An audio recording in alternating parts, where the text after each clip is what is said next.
কিছুক্ষণ আগে গাইবান্ধা থেকে তেলের বাজারের সবশেষ খবর জানিয়েছেন সহকর্মী সুমন মণ্ডল।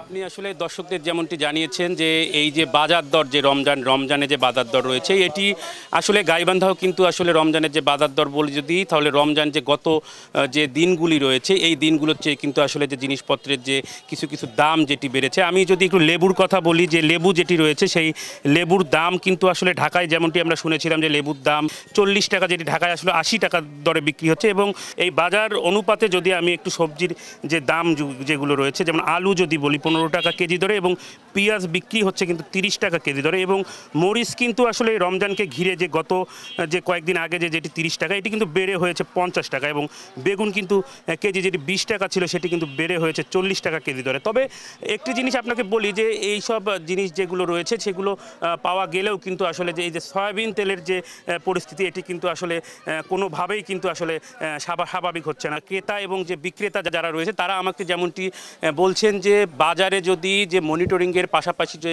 এই যে ডিলাররা রয়েছেন তাদের যে মজুদের বিষয়টি যদি মনিটরিংয়ের আওতায় আনা হয় তাহলে কিন্তু এই তেলের দামটি কিন্তু ক্রমান্বয়ে কমে আসবে। কারণ এটি ডিলাররা যে তেলটা বিক্রি করছেন না তাদেরকে এটি কিন্তু পার্শ্ববর্তী সিন্ডিকেটের মাধ্যমে এই যে সরকারি বেঁধে দেওয়ার নিয়ম রেটের চেয়ে কিন্তু অধিক দামে বিক্রি করছেন বলে আমার কাছে তারা অভিযোগ করেছে। তো আসলে এই যে বাজার পরিস্থিতি যেটি উন্নত স্বাভাবিক তাহলে তেলের বাজার কিন্তু অস্থিতিশীল অবস্থায় রয়েছে। তো এই ছিল আমার কাছে গাইবান্ধা থেকে বাজার পরিস্থিতির সবশেষ খবর।